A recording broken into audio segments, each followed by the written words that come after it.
La noche de Navidad, encontré a mi hija inconsciente en medio de la nieve, con la cabeza llena de sangre. Mientras tanto, mi yerno abrazaba a su amante y celebraba una fiesta justo en la casa de ellos. Cuando corrí hacia ella, mi nieta, temblando y entre lágrimas, me dijo: «Mamá ha estado allá afuera por 2 horas». Entré en pánico y llamé a emergencias, y apenas 15 minutos después, la policía ya estaba en su casa. Pero antes de continuar, asegúrate de estar suscrito al canal y cuéntanos en los comentarios desde dónde estás viendo este video. Nos encantaría saber hasta dónde llegan nuestras historias de venganza. Sujeté con fuerza el volante, entrecerrando mis ojos cansados para intentar ver a través del manto blanco de nieve que cubría por completo la autopista rumbo a la casa de mi yerno. Esta noche era Nochebuena. En el asiento del copiloto, la canasta de regalos que preparé para mis nietas yacía en silencio. Había pasado toda la semana tejiendo una manta de lana color blanco crema para Sofía, mi nieta recién nacida. En la canasta también había un caballito de madera pequeño para Lucía, mi nieta de 7 años. Me imaginaba sus ojitos brillando al ver el regalo, pero ahora solo rezaba por verlas, por abrazarlas, para saber con certeza que todo estaba bien. 3 días antes, llamé a Elena, mi hija. Su voz sonaba débil, como si estuviera haciendo un esfuerzo por no romper en llanto. «Mamá, estoy bien», dijo. Pero yo escuché un suspiro contenido, como si cada palabra le costara trabajo. Aún no alcanzaba a preguntar más, cuando Esteban, mi yerno, le arrebató el teléfono. «Mamá Teresa, Elena necesita descansar después del parto. No se preocupe, yo me encargaré de ella», dijo él, con una voz que al principio sonaba tan dulce como la miel, pero tan fría que me hizo estremecer. Luego colgó, sin dejarme decir nada. Desde ese momento, una inquietud empezó a colarse en mi pecho. Intenté volver a llamar, pero nadie contestaba. Escribí mensajes, pero solo recibí silencio. Al final, no aguanté más. Tenía que ir, tenía que ver a mi hija, sin importar qué tan feroz fuera la tormenta de nieve. Desde lejos, ya podía ver la casa de los Márquez. Resplandecía en medio de la noche blanca. Guirnaldas de luces navideñas colgaban por todo el alero, proyectando un brillo titilante sobre la gruesa capa de nieve. Música festiva sonaba desde dentro, ahogando el silbido del viento. Sentí un pequeño alivio. Tal vez había exagerado. Tal vez Elena solo estaba agotada tras el parto, como dijo Esteban. Esta noche abrazaría a mi hija, besaría las mejillas de mis nietas y reiríamos juntas alrededor del árbol de Navidad. Aparqué al borde del camino. Puse el freno de mano y bajé con la canasta en mano. El frío atravesó mi abrigo grueso, haciéndome temblar. Respiré hondo, y mi aliento se convirtió en una nube blanca que se disipó rápido en el aire. Al cruzar la cerca de madera, me detuve en seco. Una pequeña figura estaba encogida en los escalones frente a la puerta. Al principio pensé que era un gato o un montón de mantas olvidadas, pero luego, cuando la luz del alero la iluminó, me quedé helada. Era Lucía. «¿Lucía? ¿Mi amor? ¿Qué haces aquí afuera?», llamé, con la voz temblorosa por el frío y por el miedo que comenzaba a apretarme el pecho. La niña levantó la cabeza. Su carita estaba empapada de lágrimas y nieve, sus labios morados. Llevaba un vestido delgado, cubierto apenas por un suéter ligero. En sus brazos sostenía un bulto envuelto en pañales, abrazándolo como si fuera lo más valioso del mundo. Me acerqué rápido y el corazón se me detuvo cuando vi que era Sofía, mi nieta recién nacida, con su carita arrugada por el frío. Corrí hacia ellas, casi resbalando sobre el hielo, y entonces vi a Elena. Mi hija yacía tendida sobre la nieve, justo al lado de los escalones, su cabello largo esparcido y pegado por la nieve y una sustancia oscura. Sangre salía de una herida en su sien, tiñendo de rojo la nieve blanca. Junto a su cabeza, una maceta de barro estaba hecha pedazos. Algunos trozos afilados estaban cubiertos de sangre. La canasta de regalos se me cayó de las manos, rodando sobre la nieve. Me dejé caer de rodillas, con la mano temblorosa tocando la mejilla helada de Elena.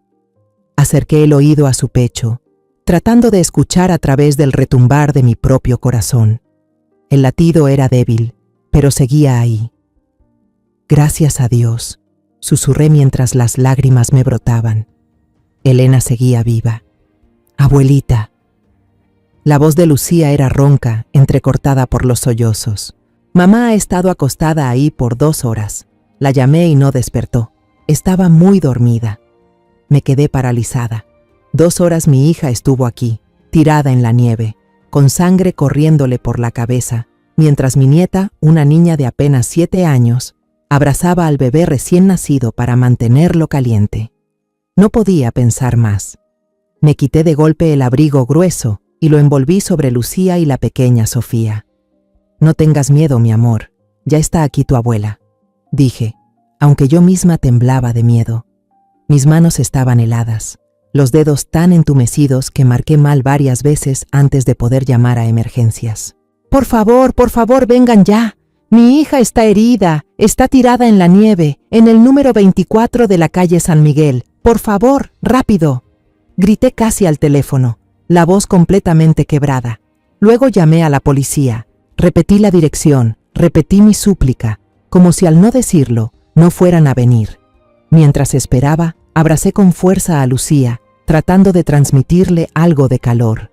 Le acaricié el cabello y le susurré, todo va a estar bien, mi amor. Ya no dejaré que nadie les haga daño. Pero entonces, mis ojos se desviaron sin querer hacia la gran ventana del salón. Adentro, la luz cálida del árbol de Navidad titilaba, la mesa llena de manjares, el olor a carne asada y vino flotando en el aire. Don Ricardo, el suegro de Elena, alzaba su copa con una sonrisa exuberante como si fuera un rey. Los demás reían y conversaban animadamente, como si esta fuera una noche de Navidad perfecta. Y entonces lo vi a Esteban. Estaba junto a la chimenea, con una copa de vino en una mano y la otra rodeando la cintura de una mujer joven y hermosa vestida de rojo. Se inclinó hacia su oído, le susurró algo que la hizo reír bajito, apoyando la cabeza en su hombro como si fueran una pareja feliz. La sangre me hervía por dentro, tan caliente que por un momento olvidé el frío que me calaba los huesos. Este era mi yerno, el hombre que juró amar y proteger a mi hija por el resto de su vida. El hombre en quien alguna vez confié, al que llegué a llamar hijo. Y ahora, mientras mi hija yace inconsciente bajo la nieve, él celebra, corteja a otra mujer dentro de la misma casa de ellos. Bajé la mirada y mis ojos se posaron, sin querer, sobre el anillo de bodas en el dedo anular helado de Elena. Esa delgada alianza de plata, que brillaba el día de su boda, ahora parecía una cicatriz muda, contando los años que yo creí que mi hija vivía feliz. Todavía recuerdo con claridad el día que Ricardo, mi esposo, se fue. Cayó enfermo, una enfermedad maldita que los doctores dijeron que no tenía cura. En ese entonces, Elena tenía apenas 15 años, una niña de cabello negro largo y ojos brillantes como el cielo de verano. Pensé que no sobreviviría sin Ricardo, el hombre con quien había construido toda una vida. Pero Elena me tomó de la mano, su voz aún infantil pero firme. «Mamá, yo sigo aquí, no te rindas». Ella se convirtió en mi única fuerza, como un rayo de sol atravesando los días más oscuros. Nos apoyamos mutuamente, compartimos comidas humildes, risas entre lágrimas. Me juré a mí misma que, aunque tuviera que dar la vida, haría todo para que Elena fuera feliz. Cuando Elena trajo a Esteban a casa por primera vez, mi corazón se llenó de alegría. Él entró a nuestra pequeña casa, bien vestido, con una sonrisa radiante como un caballero. Me llamó Mamá Teresa, con una voz dulce, y no pude evitar conmoverme. En esa primera visita, trajo una canasta de orquídeas blancas. Sus pétalos delicados desprendían un aroma suave, como una muestra de respeto. «Mamá, este es un pequeño regalo que escogí para usted. Elena me dijo que le encantan las flores», dijo, con una mirada que parecía sincera. Miré a Elena, la vi sonrojada, agarrando la mano de Esteban con confianza, y pensé que quizás él sería quien traería felicidad a mi hija. Venía de la familia Márquez, una familia rica y respetada en la región. Yo, una madre viuda que vivía con una pensión modesta, solo podía rezar para que mi hija tuviera una vida mejor que la mía. La familia Márquez, al menos al principio, también me dio cierta tranquilidad. Don Ricardo, el padre de Esteban, era un empresario con una presencia imponente, voz grave, pero siempre con un aire dominante. Miró a Elena y asintió con aprobación. «Esta niña es muy guapa, queda perfecta con Esteban». Me sentí orgullosa, aunque en el fondo su mirada fría me hizo estremecer. Doña Mercedes, la madre de Esteban, era todo lo contrario. Era amable, callada, siempre le tomaba la mano a Elena con la ternura de una madre. «Eres encantadora, Elena. Estoy muy feliz de que entres a esta familia», dijo, con una sonrisa cálida que me tranquilizó. Pensé que si los Márquez trataban a mi hija así, no tenía nada de qué preocuparme. La boda de Elena y Esteban se celebró en un jardín elegante, decorado con guirnaldas de flores blancas y luces brillantes. Yo estaba allí, con el vestido más sencillo que tenía, viendo a mi hija resplandecer en su vestido de novia. Esteban le tomaba la mano, la miraba a los ojos y juraba: «Prometo amarte, valorarte y protegerte toda la vida». Ese juramento sonó claro y solemne, y tanto yo como los invitados nos emocionamos hasta las lágrimas. Yo creí, realmente creí, que mi hija había encontrado un refugio de paz. Después de la boda, Elena se mudó a la casa de su esposo. Durante el primer año, todo parecía perfecto. Elena me llamaba con frecuencia, su voz clara como una campanita. «Mamá, hoy Esteban me regaló un ramo de rosas rojas. Están hermosas». «Oh, mamá, el fin de semana fuimos a la playa. Esteban me enseñó a surfear. Fue muy divertido». Yo escuchaba y me sentía tranquila, imaginando a mi hija sonriendo junto a un marido que la amaba. A veces iba de visita, llevando tamales que yo misma preparaba. Esteban siempre me recibía con una sonrisa, aunque a veces notaba que se ponía un poco impaciente si me quedaba mucho rato. Me decía a mí misma que quizás solo quería tiempo a solas con su esposa. Nunca imaginé que ya empezaban a aparecer las grietas, solo que yo aún no las veía. El verdadero cambio comenzó después del nacimiento de Lucía. Todavía recuerdo el día en que Elena dio a luz. Yo estaba afuera de la sala de parto. El corazón me latía con fuerza, entre la preocupación y la felicidad. Cuando la enfermera trajo a Lucía, una bebecita con mejillas rosadas, lloré. Elena estaba acostada, agotada pero con una sonrisa brillante al tener a su hija en brazos. «Mamá, ¿a qué se parece a mí cuando era bebé?», susurró. Asentí, con lágrimas bajando por mis mejillas. Pero Esteban, él solo estaba allí, con una sonrisa forzada, sin decir palabra. Pensé que quizás estaba cansado, o que aún no se acostumbraba al papel de padre. La fiesta del primer mes de Lucía fue la primera vez que sentí el frío de la familia Márquez. Don Ricardo se levantó, alzó su copa de vino y dijo en voz alta: «No pasa nada, una hija primogénita también está bien. A la próxima denle un varón a la familia Márquez, ¿eh?». Todos rieron fuerte, como si fuera una broma inocente, pero vi a Elena bajar la cabeza, con la sonrisa borrada de su rostro. Doña Mercedes, sentada al lado, solo bajó la mirada en silencio, con las manos apretando fuerte la servilleta. Quise decir algo, defender a mi hija, pero la mirada suplicante de Elena me hizo callar. «Mamá, no pasa nada», me susurró después, pero yo sabía que sí pasaba. Las llamadas de Elena se fueron haciendo menos frecuentes. Su voz ya no era clara ni alegre, sino cansada, como si cada palabra le costara un esfuerzo enorme. «Solo estoy ocupada cuidando a Lucía, mamá. Estoy bien», siempre decía eso, pero yo sentía la falsedad en cada palabra. Empecé a visitarla más seguido, llevando comida, ropa para Lucía, solo para poder verlas. Una vez, vi un moretón en la muñeca de Elena. Ella se bajó la manga de inmediato y sonrió forzadamente. «Mamá, fue por golpearme sin querer con la cuna mientras cargaba a Lucía». Quise insistir, pero sus ojos, llenos de preocupación, me hicieron retroceder. En otra ocasión, mientras hablábamos por teléfono, escuché a Esteban gritar de fondo: «¿Qué estás chismeando con tu mamá otra vez?». Su voz era cortante, como una cuchilla. Elena rápidamente dijo: «Ah, es que en la tele están dando una película, mamá», y colgó de inmediato. Me quedé con el teléfono en la mano, el corazón latiendo con fuerza, y una sensación de angustia que no paraba de crecer. Empecé a notar los detalles. Esteban revisaba los mensajes de Elena. Decidía incluso qué ropa podía ponerse para salir.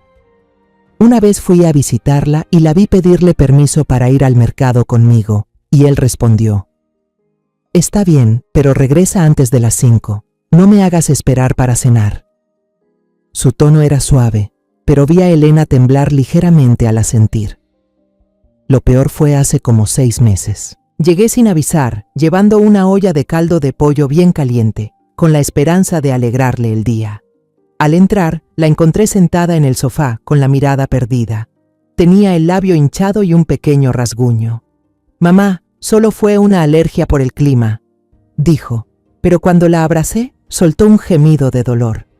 Sentí su cuerpo rígido, como si estuviera ocultando algo. «Elena, dime la verdad», le insistí con la voz temblorosa. «¿Esteban te hizo algo?». Ella me interrumpió, con los ojos suplicantes. «Mamá, no te preocupes. Solo fue una caída tonta. De verdad que estoy bien». Quise gritar, sacarla de esa casa en ese mismo momento, pero sus ojos, llenos de miedo y súplica, me detuvieron. La abracé, sintiendo mis lágrimas empapar su hombro. «Mamá siempre está aquí, ¿lo sabes?», le susurré. Ella asintió, pero yo sabía que no creía poder salir de ahí. Salí de esa casa con el corazón pesado como una piedra. Me culpé. Me pregunté por qué no lo vi antes. ¿Por qué permití que mi hija cayera en una trampa que yo no supe detectar? El sonido de la sirena de la ambulancia desgarró la noche como una cuchilla helada, cortando de golpe los recuerdos que me asfixiaban. El ruido se hacía más fuerte, más cercano, devolviéndome a una realidad cruel. Mi hija yacía inconsciente allá afuera, la sangre manchando la nieve, y mis 2 nietas temblaban en el frío mortal. A los pocos minutos, la ambulancia se detuvo frente al patio, las ruedas hundiéndose en la gruesa capa de nieve. Los paramédicos saltaron del vehículo, sus movimientos eran rápidos pero llenos de tensión.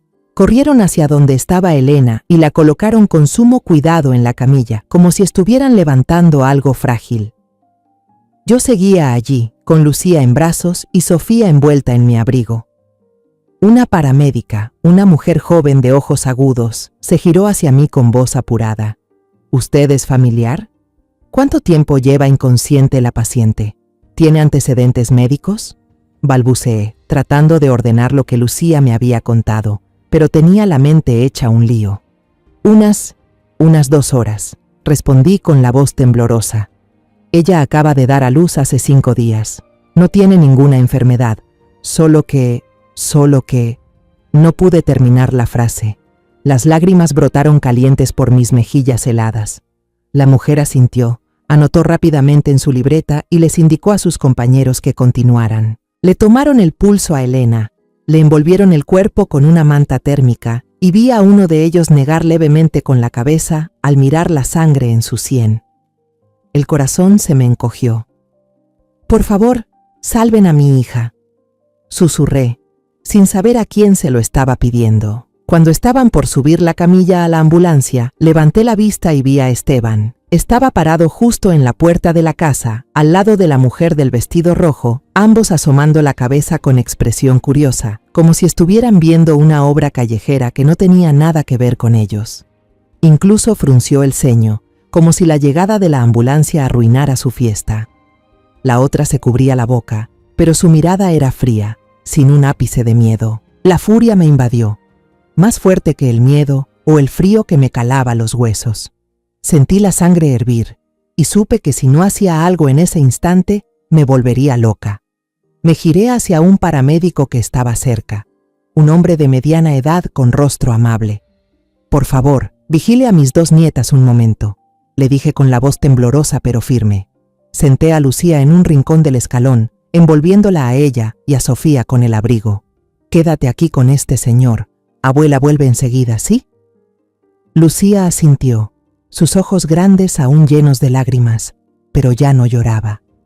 Le acaricié la cabeza, intenté sonreírle para tranquilizarla, aunque por dentro solo quería gritar.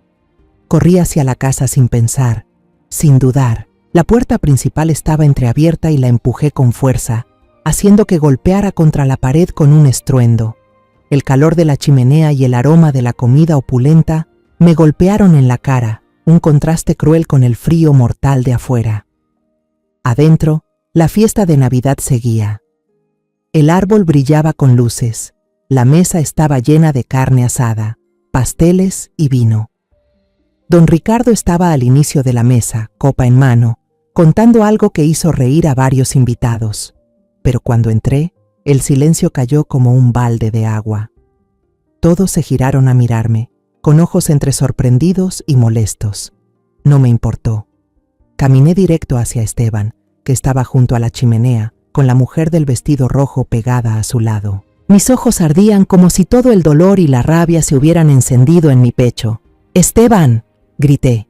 Mi voz resonó por toda la sala. «¿Qué le hiciste a mi hija?». Él retrocedió un paso, soltó a la mujer y alzó las manos como queriendo demostrar su inocencia. «¿Mamá Teresa?», dijo, con una falsa sorpresa que me dio náuseas. «¿De qué está hablando? ¿Dónde está Elena? Yo no sé nada».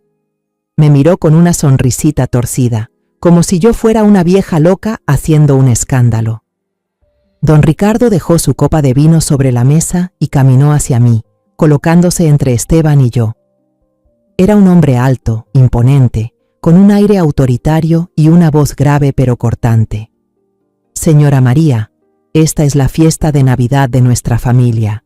Si tiene algo que decir, por favor mantenga la calma y hable con respeto». «¿Con respeto?». Solté una risa amarga, señalando hacia la puerta, donde la ambulancia aún tenía las luces encendidas. «Mi hija está en una ambulancia, con la cabeza llena de sangre, y ustedes aquí brindando y celebrando. ¿Todavía tienen algo de humanidad?». Mi voz se quebró, no por miedo, sino por un dolor que me desgarraba el pecho. Miré a don Ricardo, luego a Esteban, y finalmente a la mujer que se escondía detrás de él. Su voz temblaba, pero sus ojos cortaban como cuchillos. «Esteban, ¿quién es esta señora? Me da miedo». Quise lanzarme sobre ella, abofetearla, sacar a Esteban a empujones para que viera el daño que había causado. Pero antes de que pudiera moverme, 2 policías entraron. El sonido de sus botas resonó sobre el piso de madera. Uno de ellos, alto y de expresión seria, levantó la mano. «Por favor, todos tranquilos. Necesitamos entender qué está pasando». Nuestra confrontación quedó interrumpida, pero la rabia dentro de mí no disminuyó. Un paramédico gritó desde el patio. «Ya nos vamos. ¿Algún familiar viene con nosotros?». Me giré. El corazón se me hizo un nudo. Quería correr, subirme a la ambulancia, tomarle la mano a Elena para que supiera que su madre seguía allí. Pero no podía dejar solas a Lucía y Sofía, y sabía que la policía necesitaría mi declaración. Me quedé ahí, paralizada, como si me partieran en 2 entre mi hija y mis nietas. Saqué el celular. Las manos me temblaban tanto que casi se me cae. Marqué el número de Beatriz, mi prima, que vivía a solo 10 minutos. «Beatriz, soy yo», dije con la voz quebrada. «Elena, algo le pasó. ¿Puedes ir al hospital St. Jude ahora mismo? Por favor, necesito que estés con ella y con las niñas. Yo iré en cuanto termine con la policía». Beatriz no preguntó mucho, solo respondió: «Voy para allá». Su voz sonaba firme, pero sabía que también estaba preocupada. Colgué, sintiendo que me quitaba un peso de encima, aunque el miedo seguía aferrado a mí. Volví la mirada hacia Lucía, que seguía encogida en las escaleras, con Sofía en brazos. Me arrodillé y la abracé. «La abuela tiene que hablar un ratito con el policía, pero va a volver enseguida. ¿Sí, mi amor?». La niña asintió, pero sus ojos estaban vacíos, como si ya hubiera visto demasiado para su edad. Me levanté, entregué a las niñas al personal médico y observé cómo la ambulancia se alejaba en medio de la tormenta de nieve. Las luces rojas se desvanecieron y sentí que una parte de mi corazón se iba con ellas. Los policías me pidieron que entrara a la casa para dar mi declaración. Caminé hacia adentro, pero esta vez ya no se escuchaban risas ni música. El ambiente en la sala era tenso, como si mi presencia hubiera roto la fachada perfecta de la fiesta. Don Ricardo estaba sentado en su gran sillón, con los brazos cruzados y la mirada fría, como un rey molesto por una interrupción. Esteban estaba cerca de la chimenea, con las manos en los bolsillos, tratando de mantener el rostro sereno. La mujer del vestido rojo, de quien aún no sabía el nombre, estaba sentada junto a él, con las manos entrelazadas y la mirada esquiva. Los demás invitados, quizá amigos o familiares de los Márquez, se miraban entre sí en silencio, sin atreverse a decir palabra. El joven oficial, con una placa que decía Díaz, sacó una libreta pequeña, el bolígrafo listo en la mano. Miró a Esteban con voz monótona pero seria. «Señor Márquez, ¿puede decirnos qué fue lo que pasó con su esposa?» Apreté los puños, esperando, con la esperanza de que él dejara escapar un poco de verdad, aunque fuera una grieta mínima. Esteban se cubrió la cara con las manos, los hombros le temblaban levemente, como si estuviera conteniendo las emociones. «Oficial», empezó con voz entrecortada, «ni yo mismo lo entiendo. Estábamos cenando, todo iba muy bien. Elena dijo que se sentía un poco cansada, que quería salir a tomar un poco de aire fresco. Yo pensé que solo iba a salir al porche un momento, pero luego…» Se detuvo, negó con la cabeza, los ojos bajos como si le doliera demasiado seguir hablando. Lo miré y sentí que la sangre me hervía. Esa mentira era tan fluida que me dio escalofríos. Estaba actuando, y actuaba demasiado bien. La chica del vestido rojo se apresuró a intervenir, su voz suave pero calculada. «Sí, oficial. La señora Elena parecía un poco estresada después del parto. Incluso le sugerimos que entrara a descansar, pero insistió en salir». Miró al oficial Díaz, con los ojos brillando como si fuera a llorar, pero yo noté claramente lo falso en cada uno de sus gestos. No tenía miedo, ni preocupación, solo estaba interpretando el papel de una testigo inocente. Ya no aguanté más. «¡Mentira!», grité. Mi voz retumbó por la habitación, haciendo que varios invitados se sobresaltaran. Seguro que él la empujó. Él y esa mujer echaron a mi hija y a mis 2 nietos afuera en medio de la nieve. Miren, la sangre de mi hija sigue ahí afuera. ¿Y se atreven a decir que fue un resbalón? Señalé la puerta, donde la nieve aún mostraba manchas rojo oscuro. Las lágrimas me brotaban, pero no me las sequé. Quería que las vieran, que sintieran mi dolor, aunque fuera un poco.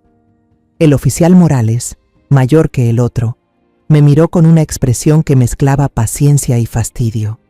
«Señora», dijo con voz grave pero firme, «le pido que se calme. Necesitamos escuchar todas las versiones para esclarecer lo ocurrido». Luego se giró hacia Esteban, haciéndole una señal para que continuara, como si mis palabras no tuvieran ningún peso. Sentí como si me hubieran abofeteado, no con la mano, sino con su indiferencia. Pero entonces, una chispa de esperanza cruzó por mi mente. Recordé la cámara de seguridad colgada en la esquina de la puerta principal, pequeña pero claramente visible. Señalé hacia ella, con voz urgente. «La cámara. Ahí hay una cámara de seguridad. Revisen la grabación, todo quedará claro». Miré fijamente a los ojos de Esteban, y por un instante lo vi titubear. Su mirada pasó rápidamente por don Ricardo, pero solo un segundo después, don Ricardo soltó una risa suave, cargada de desprecio. «¿Ah, eso?», dijo, girándose hacia el oficial Morales con tono amistoso, como si hablara con un viejo amigo. «Es solo una carcasa vacía, oficial. La pusimos para espantar a los ladronzuelos. Esta zona es segura, no hace falta una cámara de verdad». Se encogió de hombros, con una sonrisa en los labios que sentí como una cuchilla afilada atravesando mi esperanza. El oficial Díaz asintió y anotó algo en su libreta, como si las palabras de don Ricardo fueran una verdad incuestionable. El oficial Morales entrecerró los ojos, miró a don Ricardo, luego me miró a mí. Vi una chispa de duda en su mirada, pero después suspiró y negó con la cabeza. «Está bien», dijo con voz monótona. «Vamos a registrar esto como un accidente lamentable. Tal vez la señorita Márquez resbaló en el hielo. Estas cosas pasan seguido en invierno». Me quedé allí, paralizada. «¿Accidente?», repetí con la voz ronca. «Mi hija estuvo tirada en la nieve 2 horas, con sangre saliéndole de la cabeza, ¿Y ustedes llaman a eso un accidente? Miré al oficial Morales, luego a Díaz, esperando que alguno cambiara de opinión, que pidiera revisar las cámaras, que hiciera algo. Pero ambos se quedaron en silencio. No levantaron acta por agresión, no pidieron revisar la cámara, no hicieron nada. Le creyeron a un empresario rico y poderoso, en lugar de a una madre desesperada por su hija. El oficial Díaz cerró la libreta y me miró con una expresión que mezclaba lástima. Debería ir al hospital con su hija, dijo con voz suave, pero firme. Nosotros nos encargaremos del resto. ¿Encargarse de qué? Quise gritar, decirles que estaban dejando libre al culpable, que estaban abandonando a mi hija. Pero sabía que dijera lo que dijera, no me escucharían. El poder de los Márquez era demasiado grande, y yo, una vieja viuda, no significaba nada para ellos. Cuando salí por la puerta, el oficial Morales me siguió de cerca, como si quisiera asegurarse de que me iba sin causar más problemas. Escuché a don Ricardo hablar detrás de mí, con ese tono cálido de buen anfitrión. Gracias, oficiales, por venir a estas horas. Los invito a tomar una taza de café caliente antes de irse. Me di vuelta y lo vi sonreír, señalando la mesa del comedor aún llena de comida. El oficial Díaz asintió y Morales solo negó suavemente con la cabeza, pero ninguno de los dos rechazó la invitación. La puerta se cerró de golpe y me quedé sola bajo la nieve. El frío se me metía en los huesos, pero no era nada comparado con la sensación de fracaso que me oprimía el pecho. Miré al cielo. Los copos de nieve seguían cayendo sin parar, como burlándose de mi impotencia. Desde dentro de la casa volvió a sonar la música, el tintinear de copas, las risas de quienes no conocen el dolor ajeno. Seguían la fiesta como si Elena nunca hubiera existido, como si la sangre de mi hija sobre la nieve fuera solo una mancha que pronto desaparecería. Conduje a través de la tormenta de nieve, con las lágrimas mezclándose con los copos derretidos en el parabrisas. Cada vuelta de las llantas me hundía más en el dolor. La imagen de Elena tendida e inmóvil sobre la nieve blanca, con la sangre extendiéndose en un rojo oscuro, se repetía una y otra vez en mi mente. En mis oídos, las risas de la familia Márquez, el sonido de las copas chocando en aquella casa iluminada, retumbaban como una melodía cruel. Apreté el volante con fuerza, las uñas clavándose en la piel, luchando por mantenerme en pie. Tenía que llegar con mi hija, tenía que verla viva, respirando, de lo contrario, temía derrumbarme. Cuando entré corriendo a la sala de emergencias del Hospital St. Jude, el olor a desinfectante y el pitido constante de las máquinas golpearon mis sentidos. La primera escena que vi fue a Beatriz, mi prima, cargando a la pequeña Sofía, envuelta en una manta blanca del hospital. El rostro de Beatriz estaba pálido, los ojos enrojecidos, pero trataba de mantenerse firme, acariciando con ternura a la niña. Corrí hacia ella, con la voz quebrada. ¿Dónde está Elena? ¿Cómo está mi hija Beatriz? Ella señaló una habitación al fondo del pasillo, cubierta con una cortina, y dijo con voz ronca: «Le están haciendo una tomografía, hermana. El doctor dijo que hay una conmoción cerebral, pero hay que esperar los resultados para saber cuán grave es». Me giré hacia Lucía, mi nietecita, que estaba encogida en una silla de plástico azul. Seguía con mi abrigo grueso puesto, abrazando sus rodillas, con la mirada vacía clavada en sus zapatos cubiertos de nieve. Beatriz susurró: «No ha dicho nada desde que llegó, hermana. Solo se sienta ahí, como si tuviera miedo de que, si habla, todo empeore». Sentí un dolor punzante en el pecho. Lucía, una niña de apenas 7 años, había presenciado cosas que ni siquiera una adulta como yo podía soportar. Me arrodillé frente a ella, tratando de sonreír aunque las lágrimas amenazaban con brotar. «Lucía, mi amor», dije con la voz lo más suave posible. «¿Quieres un poco de chocolate caliente? ¿O algo de comer? La abuela te lo consigue». Ella negó con la cabeza sin levantar la vista, con los labios apretados como si estuviera guardando un secreto demasiado grande. Me senté a su lado, puse la mano sobre su hombro y sentí como su pequeño cuerpo seguía temblando. No sabía qué decir ni qué hacer para aliviar su dolor. Lo único que podía hacer era estar ahí, junto a ella, para que supiera que no estaba sola. Una enfermera salió de la sala de cuidados para recién nacidos con un biberón de leche tibia en la mano. Se lo entregó a Beatriz con voz suave. La bebé mostró señales leves de hipotermia, pero ya la mantuvimos abrigada. Ahora está bien, solo tenía un poco de hambre. Beatriz asintió y le dio el biberón a Sofía con cuidado, aunque noté que le temblaban las manos. Observé a ese ser diminuto en sus brazos, su carita arrugada al tomar el chupón del biberón. Apenas tenía 5 días de nacida y ya había tenido que soportar el frío helado, haber sido abandonada a la intemperie, todo por culpa de la crueldad de quienes se suponía que debían amarla. Me giré, dejando que las lágrimas cayeran. «Perdóname, Sofía», susurré, sabiendo que no podía oírme. La abuela no llegó antes. El tiempo en la sala de urgencias parecía eterno. Me senté junto a Lucía, acariciándole suavemente el cabello, intentando mantenerme serena. Para romper el silencio asfixiante, empecé a contar los cuentos de hadas que solía relatarle a Elena cuando era niña. «Había una vez una princesa que vivía en un castillo hermoso», dije con voz pausada. «Pero una bruja malvada la encerró en un bosque oscuro. Ella tenía mucho miedo, pero no se rindió, y un día, un príncipe valiente la encontró, derrotó a la bruja y la llevó de nuevo a la luz». Contaba, esperando que mi voz pudiera sacar a Lucía de la oscuridad que la rodeaba. Después de un largo rato, Lucía habló con voz ronca, bajita como un susurro. «¿Y por qué el príncipe no salvó a mamá, abuela?». Esa pregunta fue como una puñalada directa al corazón. La miré, vi sus grandes ojos llenos de lágrimas, y supe que no solo hablaba del cuento. Estaba preguntando por Elena, por el padre que empujó a su madre, por los adultos que la habían dejado a ella y a su hermanita en medio de la nieve. La abracé, fuerte, tratando de ocultar mis lágrimas. «Cuéntame, mi amor», susurré. «¿Qué pasó antes de que la abuela llegara?». Lucía dudó, y luego comenzó a hablar, su relato entrecortado por sollozos.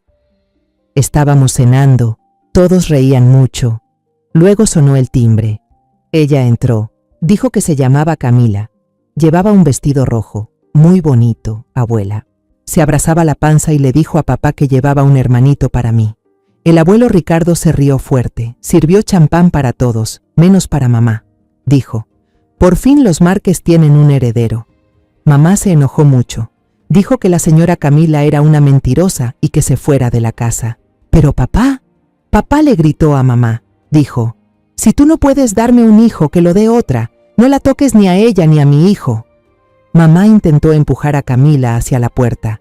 Papá se lanzó, le agarró la mano y la empujó muy fuerte. Mamá cayó hacia afuera. Yo escuché un pum muy fuerte y mamá ya no se movió. Yo estaba en la habitación con la bebé Sofía. La cargaba, pero escuché los gritos y salí. Sacudí a mamá, la llamé, pero no respondía. Papá me vio y cerró la puerta de golpe. «Afuera hacía mucho frío, abuela. Tengo miedo de que mamá no despierte». Me quedé paralizada, como si todo sonido en la sala de urgencias hubiera desaparecido. La crueldad de lo que contó Lucía superaba todo lo que alguna vez imaginé. Esteban no solo maltrataba a mi hija, también tuvo la sangre fría de abandonar a sus propios hijos en medio de una tormenta de nieve, solo para proteger a su amante y al supuesto heredero. Abracé con fuerza a Lucía. Las lágrimas empapaban su cabello. «Fuiste muy valiente», le susurré, aunque mi voz temblaba. «Estoy orgullosa de ti, y tu mamá también lo estaría». Pero por dentro sentía un fuego de rabia mezclado con un dolor imposible de describir. Permití que mi hija cayera en manos de un monstruo, y ahora mis 2 nietas estaban pagando las consecuencias. Justo en ese momento, se abrió la cortina de la habitación al final del pasillo.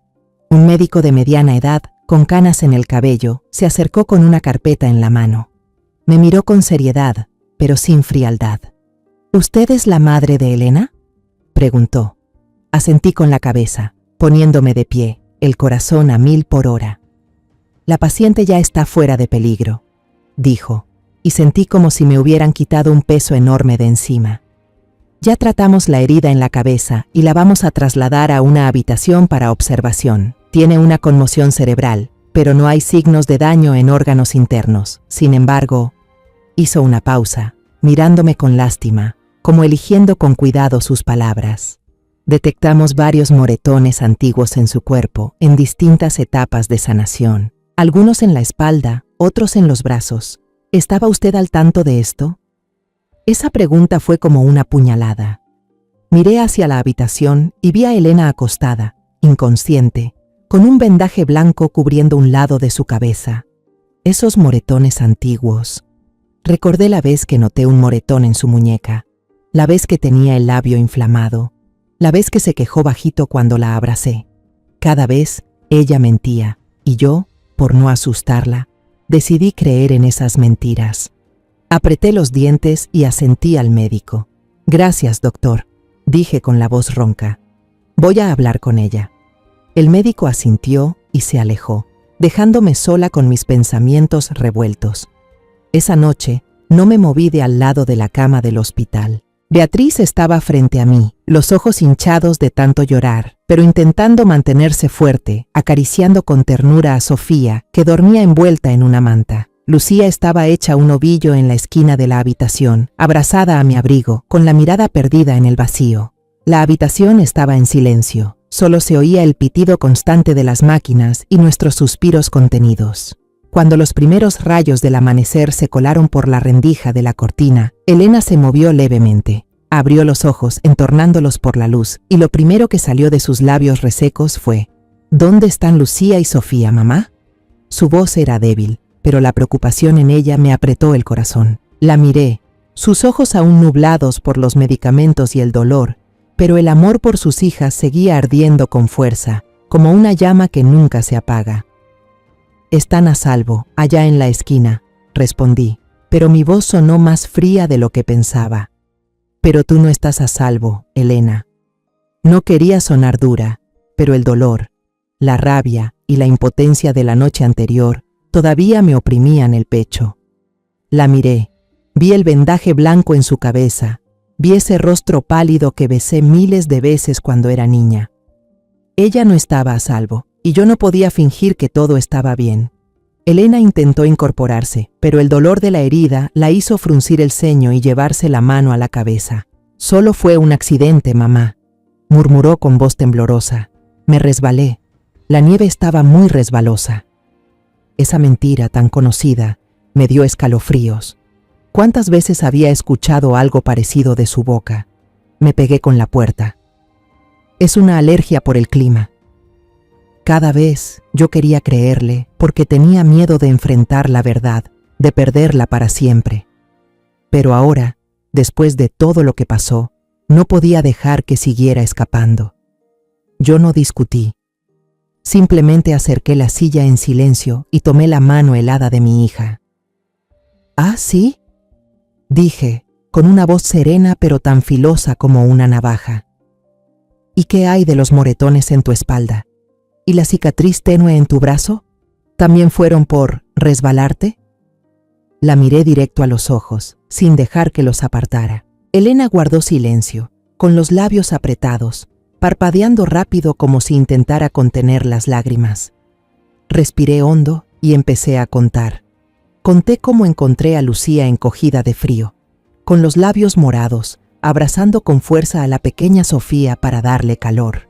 Repetí cada palabra que Lucía me había dicho, con esa vocecita temblorosa mientras contaba cómo su papá, Esteban, le gritó a su mamá, cómo la empujó al suelo cubierto de nieve y luego cerró la puerta de un portazo, dejándolas a las 3 bajo la tormenta. Conté lo de Camila, la mujer del vestido rojo, y cómo toda la familia Márquez celebraba la llegada del heredero aún no nacido, como si Elena y sus hijas no valieran nada. Cada palabra que decía era como una puñalada, no solo para Elena, sino también para mi propio corazón. «Escúchame bien, Elena», dije, mirándola a los ojos, con la voz quebrándose por la emoción. «Anoche, Lucía me preguntó, ¿por qué el príncipe no vino a rescatar a mamá, abuela? ¿Sabes lo que eso significa? Estás enseñándole a tu hija que una mujer debe aguantar, que ser maltratada es normal. ¿Quieres que Lucía y Sofía crezcan en una casa donde se les menosprecie solo por ser mujeres? ¿Quieres que vivan con miedo, viendo cómo golpean y humillan a su madre todos los días?» Me detuve. con las lágrimas corriendo por mis mejillas, pero no las limpié. Quería que mi hija las viera, que sintiera el dolor mío, de Lucía, de todas nosotras. Mis palabras fueron como dagas rompiendo la coraza que Elena había construido durante tanto tiempo. Esa coraza se hizo pedazos. Mi hija rompió en llanto, un llanto desgarrador, con sollozos cargados de años de dolor acumulado. «Mamá, lo siento», balbuceó, apretando con fuerza mi mano. Yo no quería, solo quería mantener unida a la familia. No quería que Lucía y Sofía crecieran sin su papá. Aquella confesión fue como un corte profundo, doloroso. La miré y vi su fragilidad, su miedo, pero también el amor inmenso que sentía por sus hijas.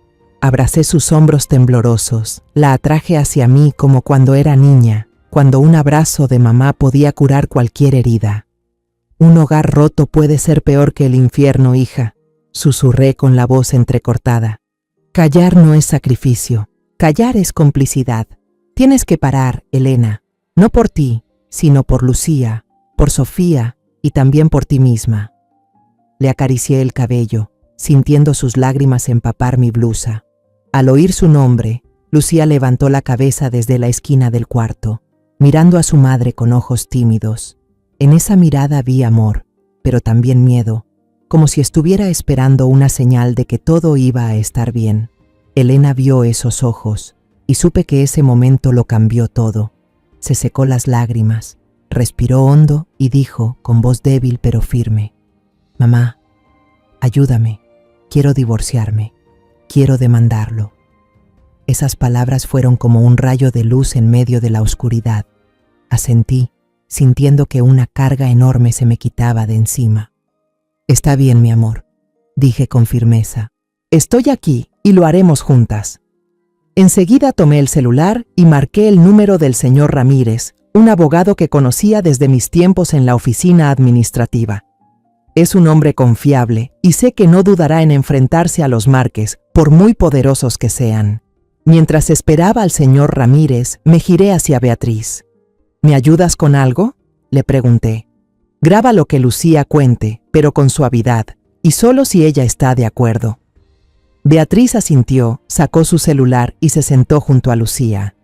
«Lucía, ¿quieres contarme lo que le dijiste a tu abuela?», le preguntó con voz suave. Lucía me miró, luego miró a su mamá y después de unos segundos de duda, asintió con la cabeza. Me di la vuelta. No quería que la niña me viera llorar. Una niña de 7 años obligada a ser testigo del crimen de su propio padre. Eso era demasiado cruel. Pero yo sabía que las palabras de Lucía serían nuestra arma más poderosa. También le pedí a la enfermera que llamara al doctor. Cuando regresó, le dije con voz firme: «Por favor, haga un informe detallado de las lesiones de mi hija. Registre la herida reciente en la cabeza y también los moretones antiguos que encontraron. Quiero que todo quede claramente documentado». El doctor me miró con una mezcla de sorpresa en la mirada, pero asintió. «Entiendo, señora, lo haremos de inmediato». Sentí seriedad en su voz, y eso me dio un poco de esperanza. Cuando llegó el señor Ramírez, le conté toda la historia, desde que encontré a Elena en la nieve hasta lo que Lucía había contado. Él escuchó atentamente, tomando nota con cuidado, y cuando mencioné la cámara de seguridad que la familia Márquez decía que era falsa, frunció el ceño. «Esto no es sencillo, señora María», dijo. «Los Márquez tienen dinero y contactos, pero si conseguimos el informe médico y el testimonio de Lucía, tenemos una oportunidad. Voy a empezar a preparar la demanda y el trámite de divorcio de inmediato». Asentí con la cabeza, sintiendo como si una pequeña llama se encendiera dentro de mí. Aunque el camino por delante fuera difícil, sabía que no me quedaba otra opción. A la mañana siguiente, cuando los primeros rayos de sol entraban por la rendija de la cortina del hospital, mi celular vibró. Era el señor Ramírez. Su voz era grave y llena de preocupación. «Señora María, ¿ya leyó la crónica? La familia Márquez no se va a quedar de brazos cruzados. Tal vez ya sepan de la demanda y están empezando a moverse». Sentí que el corazón se me hundía, como si una mano invisible me lo apretara. Antes de que pudiera responder, el señor Ramírez continuó. Vaya al puesto de periódicos más cercano, léalo y luego llámeme. Tenemos que planear con urgencia. Colgué el teléfono con una sensación de inquietud creciendo dentro de mí como una ola.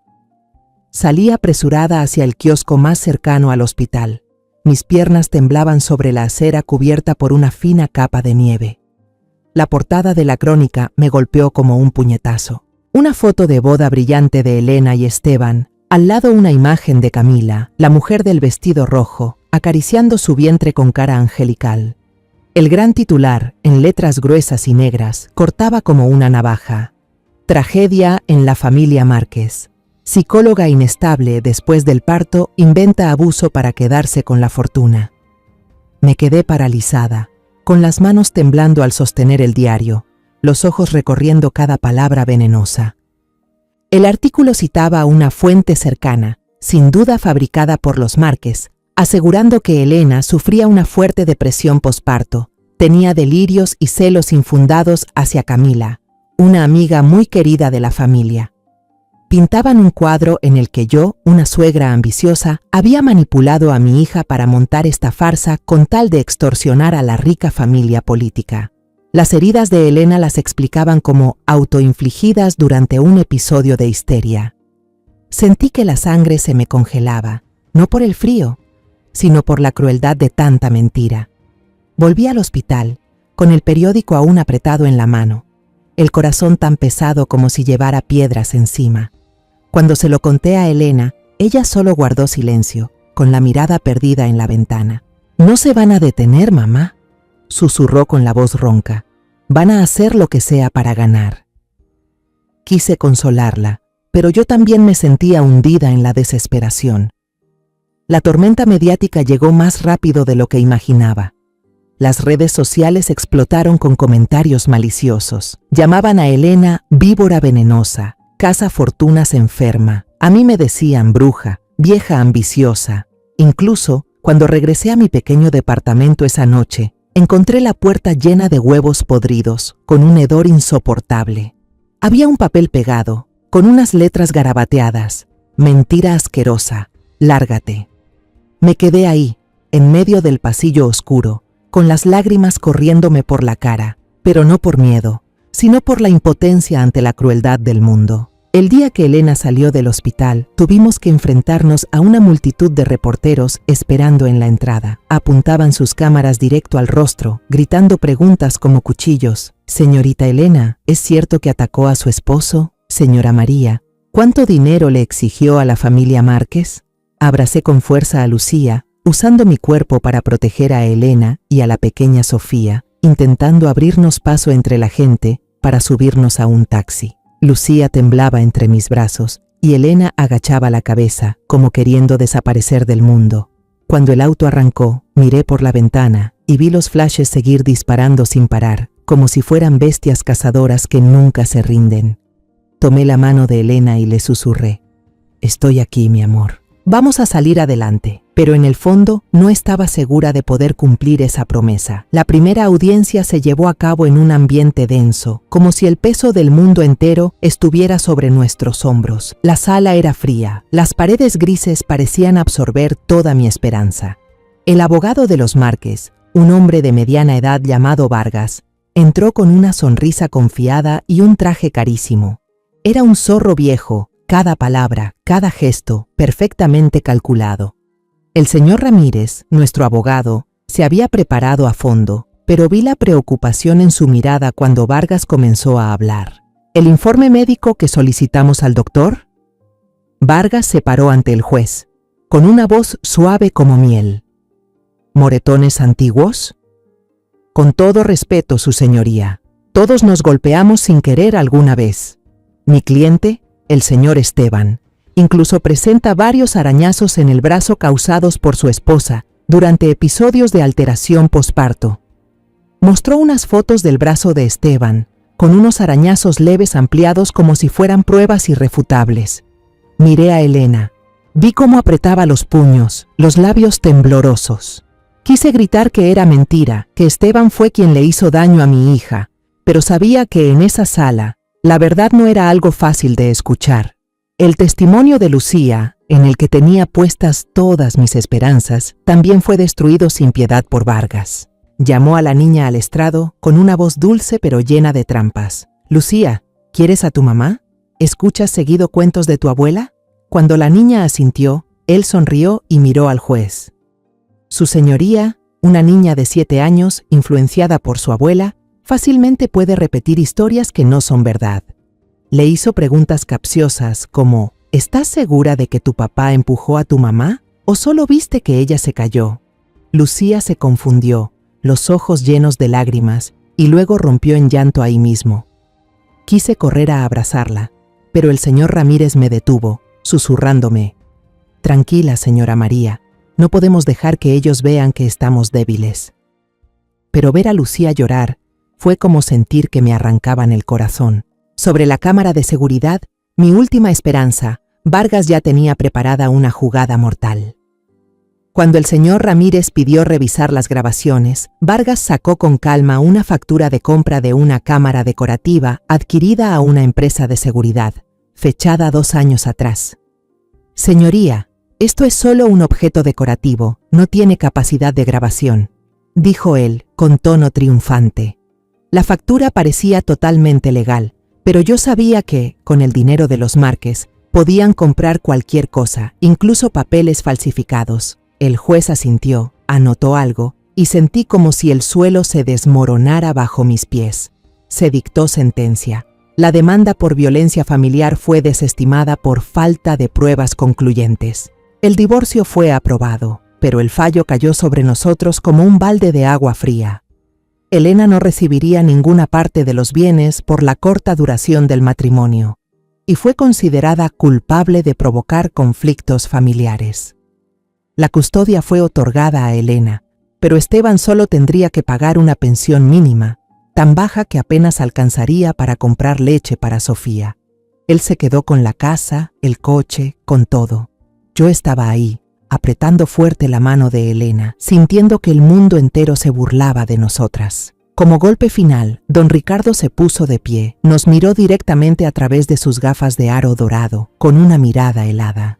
Salió al pasillo donde los reporteros ya lo esperaban, y declaró con voz firme: «La familia Márquez considerará demandar a la señora María Teresa y a la señorita Elena por difamación, por dañar nuestra honra y reputación». Los flashes de las cámaras no paraban, y vi la sonrisa de victoria en sus labios. No les bastaba con ganar, querían destruirnos. Regresamos a mi pequeño departamento, completamente derrotadas. Mis ahorros estaban casi agotados por los gastos legales. Elena se sentó en silencio en el sofá, abrazando a Lucía y a Sofía, con la mirada perdida en la ventana, donde la nieve no dejaba de caer. Lucía se durmió en los brazos de su madre, y Sofía se movía apenas. Su llanto suave nos recordaba que ya no teníamos nada, solo a nosotras mismas. Me senté al lado de Elena. Quise decir algo para consolarla, pero tenía un nudo en la garganta. La justicia no estaba de nuestro lado. El poder y el dinero de los Márquez habían ganado. Unas noches después del juicio, cuando toda la casa dormía, yo seguía sentada en la cocina, bajo la luz tenue que caía sobre los recibos del abogado amontonados en la mesa. Cada número en el papel era como una cuchilla, recordándome que mis ahorros de toda la vida estaban a punto de acabarse, y que la justicia que yo esperaba conseguir para Elena seguía siendo un sueño lejano. De pronto se escucharon unos golpes en la puerta, suaves y tímidos, como si quien estuviera afuera tuviera miedo de despertar al mundo entero. Me sobresalté, el corazón me latía con fuerza. ¿Quién vendría a esta hora, bajo esta lluvia torrencial? Caminé hacia la puerta, miré por la mirilla, y bajo la luz amarillenta del pasillo, vi la silueta de una mujer encogida bajo un paraguas negro. Doña Mercedes. La rabia me invadió como un fuego. Ella, la madre de Esteban, esposa de don Ricardo, la que había guardado silencio todos estos años mientras Elena era maltratada, ¿ahora se atrevía a venir? Entrecerré la puerta, la sostuve con todas mis fuerzas y mi voz temblaba de indignación. ¿A qué viene, señora? ¿A reírse de nosotras? ¿O viene a traernos las amenazas de su esposo y su hijo? Doña Mercedes no me miró. Estaba ahí parada, empapada. Su paraguas no alcanzaba a cubrirla del todo. «Por favor, María», dijo con voz temblorosa y apagada. «Déjame entrar un momento. No vengo con malas intenciones». Bajó la mirada, como si cargara con un peso que no podía compartir. Antes de que pudiera responder, la voz de Elena sonó desde atrás. «Mamá, ¿qué pasa?». La niña, aún débil después de varios días en el hospital, salió del dormitorio, con el cabello desordenado. Al ver a su suegra, Elena se quedó paralizada. Luego corrió hacia mí y puso la mano sobre mi hombro. «Mamá, déjala entrar», dijo con voz suplicante. «En esa casa, ella fue la única que me trató bien». Me volví a mirar a Elena, y en su mirada no vi enojo, sino algo parecido al agradecimiento.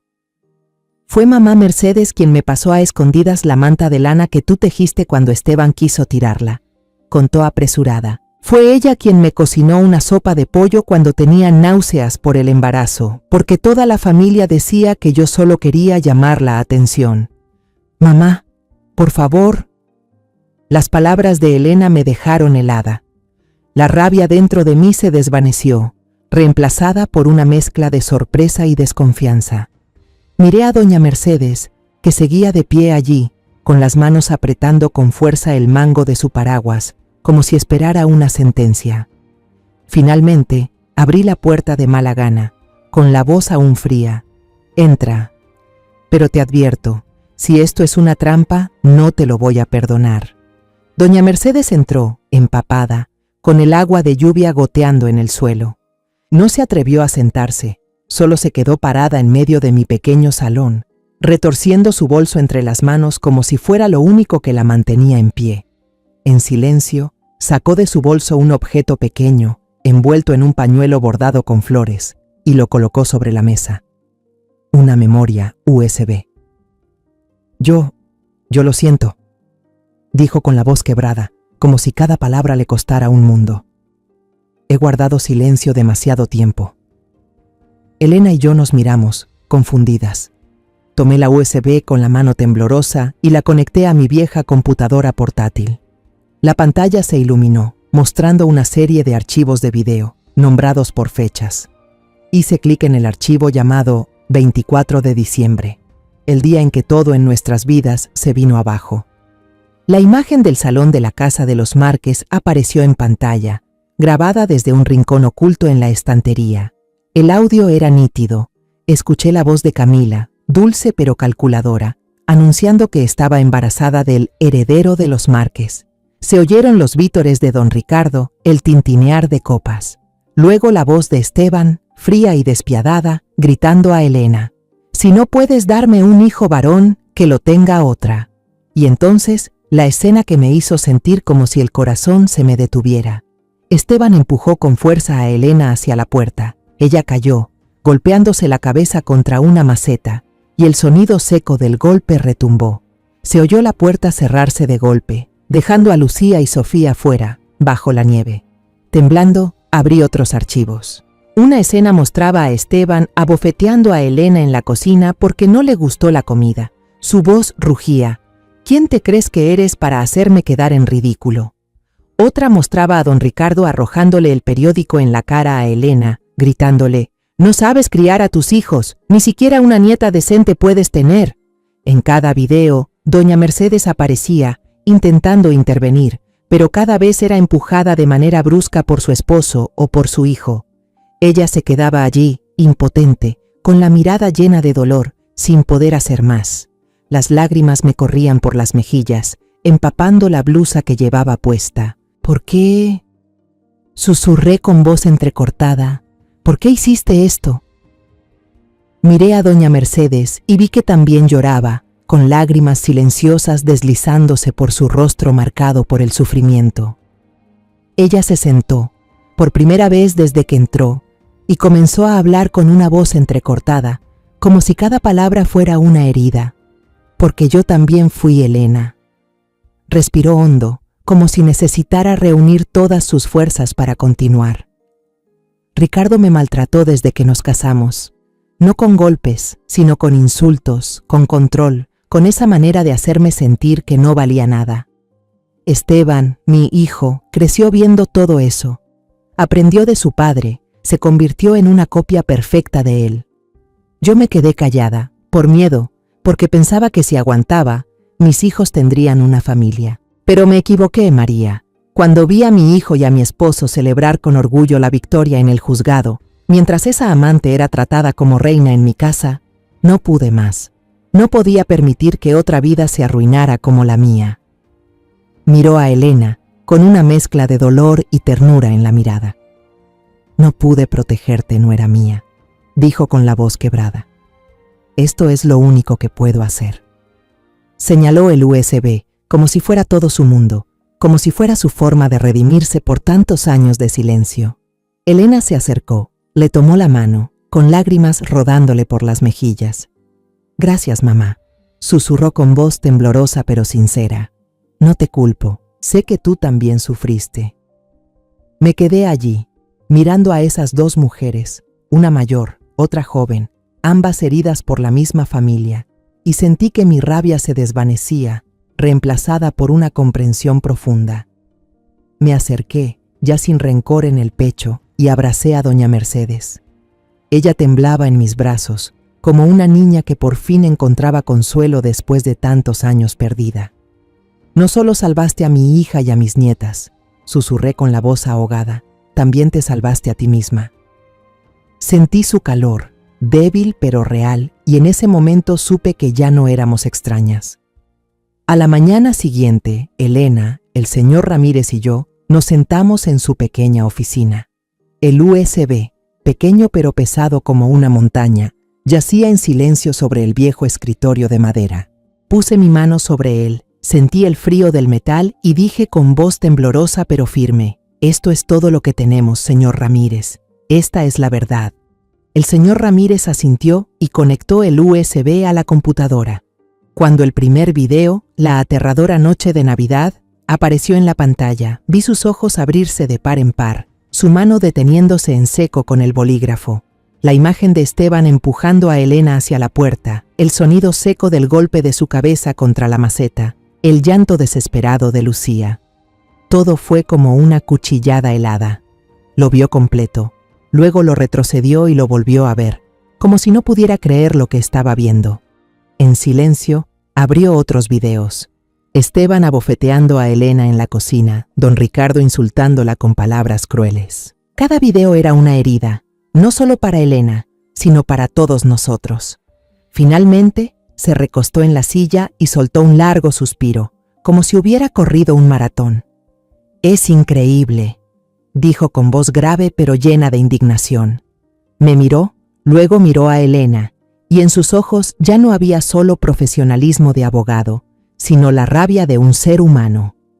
«Tenemos todo aquí, señora María. Esto no es solo evidencia, es una acusación formal.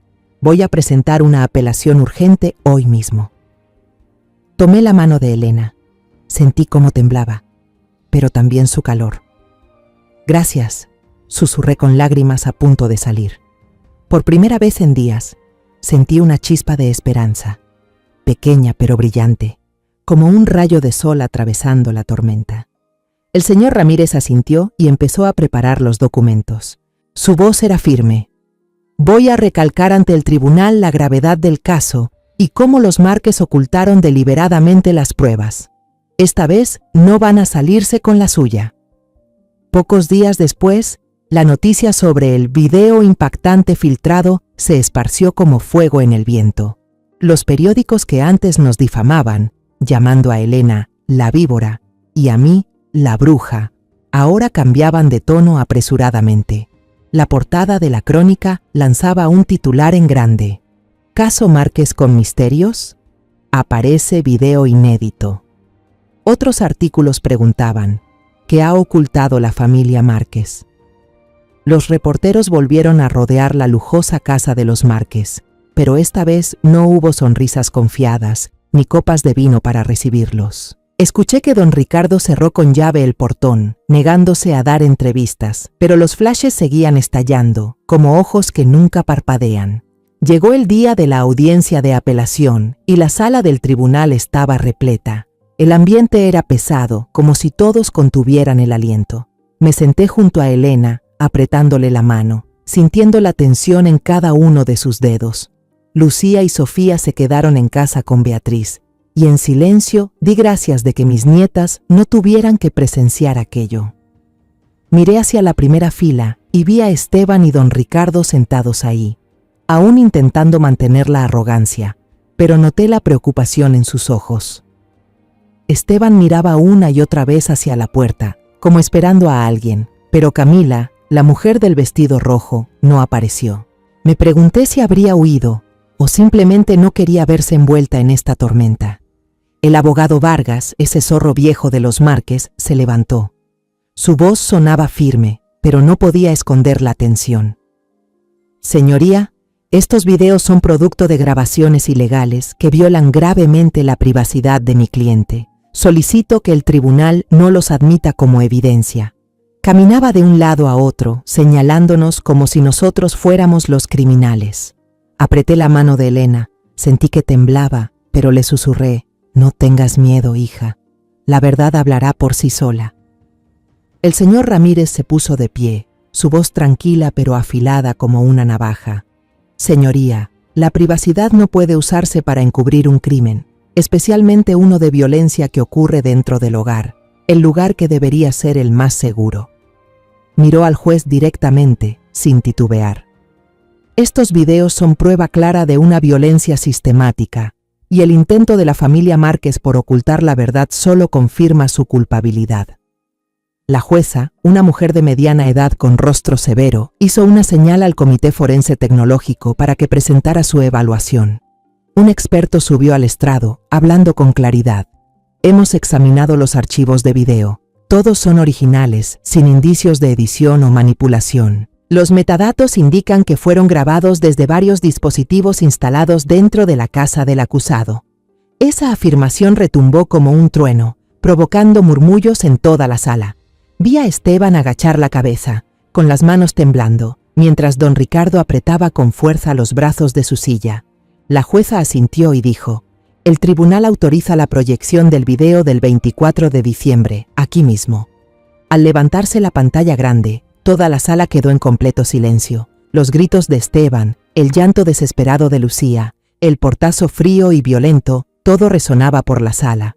Miré a Elena, vi cómo apretaba los labios con fuerza, las lágrimas corriendo por sus mejillas sin emitir sonido alguno.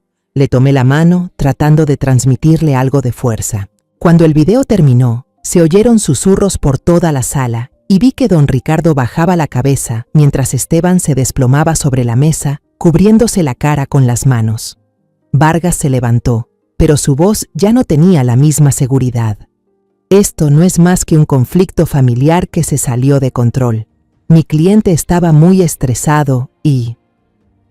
Pero antes de que pudiera terminar, el señor Ramírez lo interrumpió. Su voz tronó como un relámpago. Llamamos al siguiente testigo, la señora Mercedes Alcalá, esposa del señor Ricardo Márquez. La sala estalló en murmullos.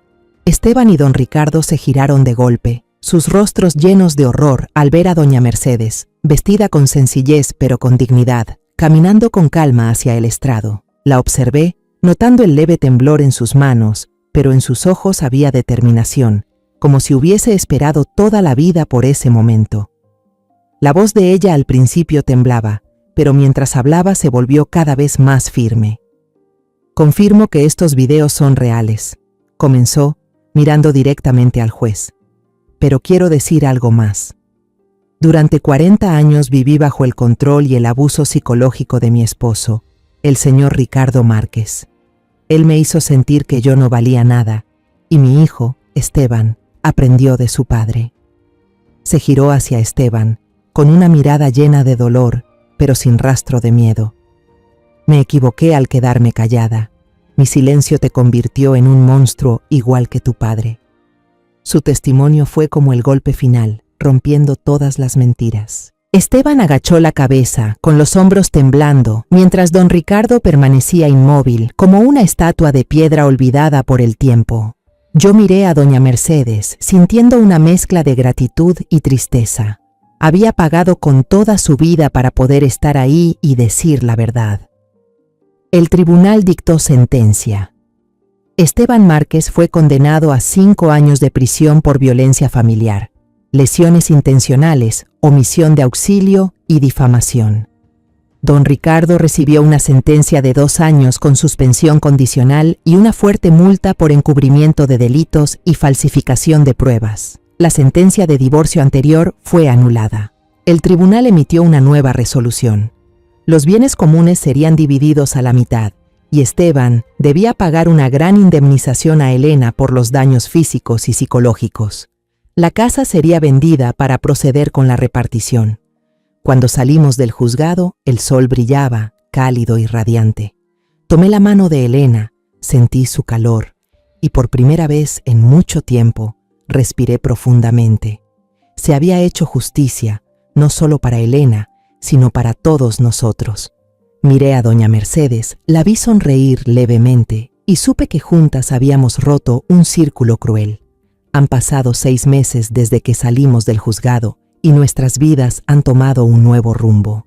Después de recibir la indemnización y la parte de los bienes del divorcio, me enfrenté a una decisión: usar ese dinero para comprar una casa más grande o viajar para calmar nuestras heridas emocionales. Pero sabía que eso no era lo que necesitábamos. En cambio, usé todos mis ahorros de vida, junto con una parte del dinero de Elena, para alquilar una casita vieja en las afueras. La remodelamos juntas, ladrillo por ladrillo, capa por capa de pintura, como si estuviéramos reconstruyendo nuestras propias vidas. Hoy es la inauguración del Centro Amanecer de Elena. El nombre fue idea de Elena, una declaración de que ya no es una víctima, sino alguien que trae luz a otras personas. Es un lugar de refugio, asesoría psicológica y apoyo legal gratuito para mujeres que sufren violencia doméstica. Al entrar en la casa, con olor a pintura fresca y lirios blancos, sentí mi corazón más liviano. Elena decoró personalmente la sala de atención.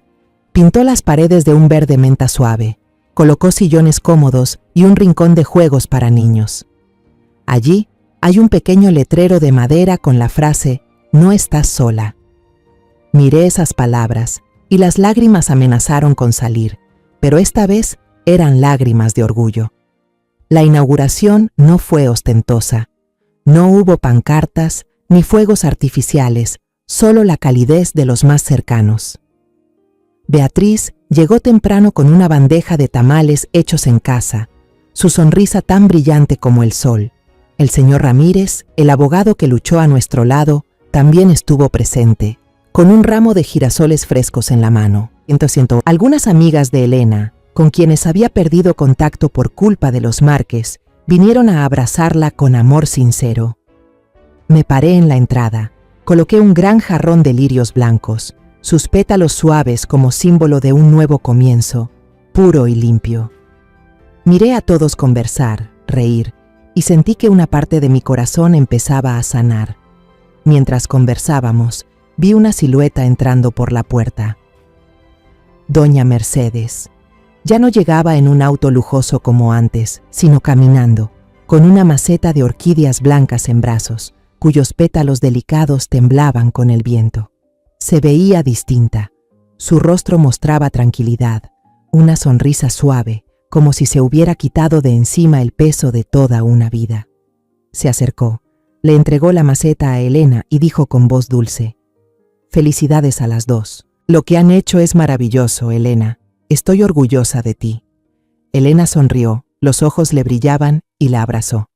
«Gracias, mamá», dijo con sinceridad. «Si no fuera por usted, este día no existiría». La miré y me di cuenta de que Elena aún la llamaba mamá, no como una suegra, sino como una verdadera madre, alguien que había estado a su lado cuando el mundo le dio la espalda. Doña Mercedes le acarició el cabello, su sonrisa temblaba, como si contuviera las lágrimas. Nos sentamos, tomamos café y comimos pastelitos, y doña Mercedes empezó a hablar. «Gracias a ustedes tuve el valor», dijo, mirando a Elena y a mí. «Después del juicio, presenté la solicitud de divorcio. La semana pasada terminé todos los trámites. Cerré el capítulo con Ricardo, con ese hombre que arruinó casi toda mi vida». Se detuvo un momento, respiró hondo, como si saboreara la libertad por primera vez. Renté un pequeño departamento, vivo con mis ahorros. Por primera vez, siento que realmente estoy viviendo. Le tomé la mano, sentí el calor en sus dedos delgados. Hizo lo que muchas no se atreven. Dije con la voz entrecortada. Usted es una inspiración para nosotras. Ella sonrió, una sonrisa suave pero poderosa. Siguió contando, con una voz serena pero cargada de amargura. Esteban salió antes por buena conducta, pero lo perdió todo. Su carrera, su reputación, sus amigos. Camila, después de tener al niño, se fue con otro hombre porque no soportó la pobreza. Ahora Esteban tiene un trabajo físico, luchando para mantener a un hijo que ni siquiera es suyo. Se quedó en silencio, con la mirada perdida. La semana pasada me llamó, llorando, rogándome ayuda con dinero. Le dije que no. Tienes que pagar por lo que hiciste, le respondí. Esa fue la última lección que pude darle. Al escucharla, no sentí satisfacción, ni rencor. Solo quedaba paz, como si una brisa suave se llevara todas las nubes oscuras. El círculo vicioso del dolor y la violencia había terminado, no solo para nosotras, sino también para doña Mercedes. La miré y vi esa sonrisa en sus labios, y supe que juntas habíamos roto una maldición. Desde entonces, doña Mercedes se volvió parte esencial de nuestras vidas. Solía pasar por el centro, trayendo galletitas caseras, enseñándole a Lucía y Sofía cómo amasar, cómo formar conejitos de masa. Ella y yo nos hicimos buenas amigas, sentándonos juntas en las tardes, compartiendo historias de nuestros hijos, de los días que ya pasaron. Elena seguía llamándola mamá, y cada vez que escuchaba esa palabra, veía cómo se le iluminaban los ojos, como si volviera a vivir. Una tarde, mientras estábamos sentadas en la banca del patio del centro, mirando a Lucía jugar con otros niños, ella me tomó la mano y dijo con voz cálida: María, nunca pensé que tendría una familia así. No una de sangre, sino una de comprensión y amor. Sonreí, apreté su mano con fuerza. Nos encontramos, Mercedes, y eso es lo más valioso de todo. Yo solía pensar que el silencio era la mejor manera de proteger a mi hija, de conservar lo poco que quedaba de un hogar. Pero fue precisamente ese silencio el que casi la mata. Con mi historia de venganza, solo quiero enviar un mensaje a todas las madres, a todas las mujeres que están aguantando en la oscuridad. Nunca cambien una paz falsa por un dolor real. La violencia, sea física o emocional, nunca debe verse como un asunto de familia ajena, sino como un crimen que tiene que salir a la luz. La justicia puede ser ciega ante el dinero y el poder, pero la verdad nunca será olvidada, mientras sigamos teniendo el valor de hablar y de luchar. La historia que acabas de escuchar ha sido modificada en nombres y lugares para proteger la identidad de las personas involucradas. No la contamos para juzgar, sino con la esperanza de que alguien escuche y se detenga a reflexionar. ¿Cuántas madres están sufriendo en silencio dentro de su propia casa? De verdad me lo pregunto. Si tú estuvieras en mi lugar, ¿qué harías? ¿Elegirías callar para mantener la paz o te atreverías a enfrentarlo todo para recuperar tu voz? Quiero saber tu opinión sobre esta historia de historias que duelen, o cualquier sugerencia que tengas para que podamos mejorar nuestro contenido. Dios siempre bendice, y yo creo firmemente que el coraje nos llevará a días mejores. Por ahora, en la pantalla final te dejaré 2 de las historias más queridas del canal. Estoy segura de que te van a sorprender. Gracias por quedarte conmigo hasta este momento.